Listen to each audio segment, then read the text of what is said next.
Hello friends, welcome back to my channel. पिछली video में हमने इसका थ्योरी पार्ट 1 किया था। आज हम इसकी थ्योरी पार्ट 2 करेंगे। इन्वेंट्री चैप्टर की ये पार्ट 2 थ्योरी है और इसके बाद न्यूमेरिकल करेंगे। ये थ्योरी पार्ट 2 है। अब हम स्टार्ट करते हैं थ्योरी पार्ट 2। इसमें हम लोग पढ़ेंगे कि इन्वेंट्री की कॉस्ट में क्या क्या इंक्लूड नहीं होता है, कि इसमें क्या क्या इंक्लूड नहीं होता। कॉस्ट मीन कि जो हम इन्वेंट्री परचेज़ कर रहे हैं, जो रॉ मटेरियल के फॉर्म में जो हमने परचेज़ करके लाए हैं, उसमें क्या क्या हम लोग इंक्लूड नहीं करते हैं। इसमें हम एक्स्ट्रा ऑर्डिनरी जितने भी खर्चे होते हैं वो हम इसमें इंक्लूड नहीं करते। जो हमारे बेफालतू के खर्चे होते हैं वो कॉस्ट में, उसकी परचेज वैल्यू में वो सब हम ऐड नहीं करते हैं। जैसे abnormal loss. Abnormal loss mean जैसे कोई फायर की वजह से लॉस हो गया हो, या अर्थक्वेक की वजह से, नेचुरल डिज़ास्टर की वजह से जो खर्च हो गया हो, वो एबनॉर्मल लॉस होता है। ये हमेशा नहीं होता है, काफ़ी कम बार ही होता है, तो हम इसको नहीं ऐड करते हैं उसकी कॉस्ट में। परचेज़ की कॉस्ट में इसको हम लोग ऐड नहीं करते हैं।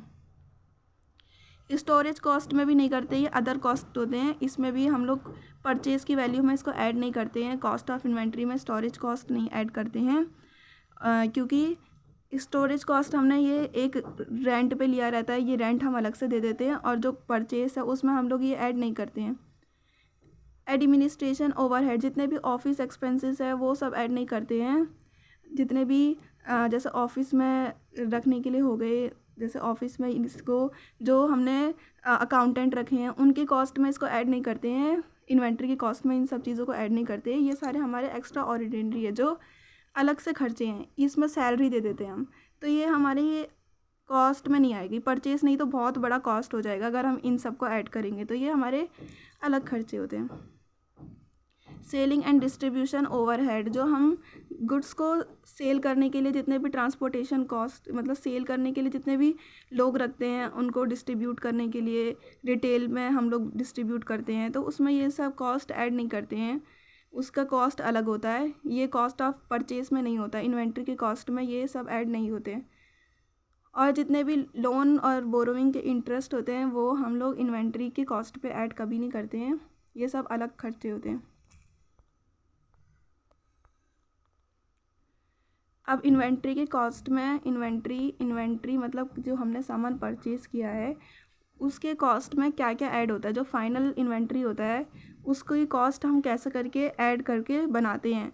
सबसे पहले परचेज़ कॉस्ट, जो हमने रॉ मटेरियल परचेज़ किया हो उसकी कॉस्ट हम लोग ले लेते हैं। जो हमने रॉ मटेरियल परचेज़ किया हो उसका परचेज़ प्राइस, जैसे मैंने फॉर एग्ज़ाम्पल 100 रुपीज़ में कुछ रॉ मटेरियल परचेज़ करा हो, उसको मैंने परचेज़ प्राइस ले लिया है।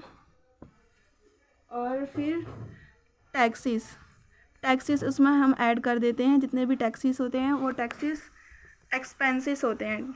जो टैक्सेस होते हैं वो एक्सपेंसेस होते हैं, जैसे जीएसटी वगैरह हमें टैक्सेस पे करने होते हैं, वो हमारे एक्सपेंसेस होते हैं, तो ये हमें ऐड करना होता है। एक्सपेंसेस हम परचेज़ प्राइस में ऐड करेंगे। तो हमारा गुड कितने का हो गया, जैसे 100 रुपये का गुड है, कोई भी रॉ मटेरियल है, उसमें 20 रुपीज़ की टैक्स है, उसमें जितना भी टैक्स है वो पूरा 20 रुपीज़ का टैक्स है, वो हमने इसमें ऐड कर दिया है। तो हमारा जो गुड्स हो गया वो 120 रुपीज़ का हो जाएगा। अब ये 120 रुपीज़ के जितने भी गुड्स हैं वो हमारा सिर्फ टैक्स ऐड करने पे 120 रुपीज़ हुआ है। अब ये एक्सपेंसेस था तभी हमारा जो प्राइस है वो बढ़ गया है गुड्स का पहले से ज़्यादा, तो टैक्स हमें हमेशा ऐड करना होता है। और जो ट्रेड डिस्काउंट, जैसे हमने बल्क में सामान परचेज़ किया है कोई भी, तो हमें उस पर कुछ डिस्काउंट मिलता है, उस डिस्काउंट को माइनस करते क्योंकि एक प्रॉफिट है। जैसे हमने 120 का सामान परचेज़ किया है एंड उस पर 10 रुपीज़ का डिस्काउंट हो गया, तो हमारा अब सामान 120 का हो गया। जो टैक्स होते हैं उससे सामान की वैल्यू ज़्यादा बढ़ जाती है, इंक्रीज़ हो जाती है, सामान का प्राइस ज़्यादा इंक्रीज़ हो जाता है। एंड ट्रेड डिस्काउंट से सामान का प्राइस जो होता है वो डिक्रीज़ हो जाता है। परचेज़ कॉस्ट आपको आ गया होगा। ये परचेज़ कॉस्ट जो होता है वो परचेज़ प्राइस में टैक्स और ट्रेड डिस्काउंट ऐड करने से बनता है। पहला कंपोनेंट ये है। दूसरा, अगर हमने रॉ मटेरियल परचेज़ कर लिया, उसमें टैक्स वगैरह ऐड करके माइनस ट्रेड डिस्काउंट करके ये सारा हमने परचेज़ कर लिया है। उसके बाद कॉस्ट ऑफ कन्वर्ज़न क्या होता है, अब हम उसको फैक्ट्री लेवल में ला गए हैं। हमारा जो 110 का जो सामान था अब उसमें हम लोग उसको चेंज कर रहे हैं।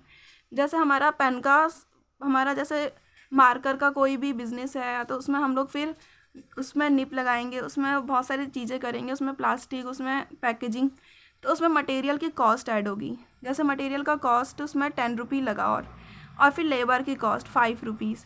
सो ये दोनों कॉस्ट ऐड होकर के हो जाएगा 125 रुपीज़। सो मटेरियल का कॉस्ट 125 हमारा ऐड हो जाएगा। सो इसमें परचेज कॉस्ट में कॉस्ट ऑफ कन्वर्ज़न भी ऐड हो जाता है, क्योंकि अगर हमारा जो बिज़नेस है वो मटेरियल को कन्वर्ट करके रॉ मटेरियल को कन्वर्ट करता है फाइनल गुड बनाने में, तो उसमें कॉस्ट ऑफ कन्वर्ज़न जो वहाँ पे लेबर काम करे उसकी जो मेहनत हो वो भी उसमें ऐड हो जाती है। और अदर कॉस्ट होती है जिसमें जैसे कोई अच्छा डिज़ाइन, फैशन डिज़ाइनिंग का अलग कॉस्ट हो जाता है, वो इसमें लग जाएगा। इसमें तो वैसे कोई कॉस्ट नहीं लगेगा। जैसे कोई कपड़े का, क्लोथिंग का बिज़नेस है, उसमें जो फैशन डिज़ाइनिंग अच्छे फैशन डिज़ाइनर होंगे तो वो अपना भी कॉस्ट ऐड कर लेते हैं। सो हमने परचेज़ कॉस्ट में कॉस्ट ऑफ कन्वर्ज़न इन दोनों में ऐड करा है, तो ये हमारा 125 रुपये में मार्कर बना है। अगर हम अदर कॉस्ट इसमें ऐड नहीं करेंगे, क्योंकि हमारे फैशन डिज़ाइनिंग का नहीं है, वैसे काफ़ी बिज़नेस में अदर कॉस्ट भी ऐड होते हैं। जैसे जो fashion designing specific designing cost होता है। परचेज़ कॉस्ट वो होता है जैसे जो हमें जो टाइम ऑफ परचेज, जो रॉ मटेरियल का कॉस्ट होगा टाइम ऑफ परचेज में, जो हमने ख़रीदा होगा रॉ मटेरियल वो कितने, मतलब जो भी टाइम में हमने ख़रीदा होगा वो उसका परचेज कॉस्ट हो जाएगा। कॉस्ट ऑफ कन्वर्ज़न होगा जो हम फैक्ट्री में ला करके उसमें अपनी वैल्यू ऐड कर रहे हैं, लेबर का कॉस्ट, मटेरियल का कॉस्ट, ये सब ऐड कर रहे हैं, वो कॉस्ट ऑफ कन्वर्ज़न होता है। और अदर कॉस्ट होता है जो डिज़ाइनिंग, स्पेसिफिक डिज़ाइनिंग जिसमें इंक्लूड होती है। जैसे जो क्लोथिंग का बिज़नेस है उसमें जो फैशन डिज़ाइनर हो अपनी भी कॉस्ट ऐड, अपनी मेहनत ऐड कर देते हैं, वो अदर कॉस्ट होता है।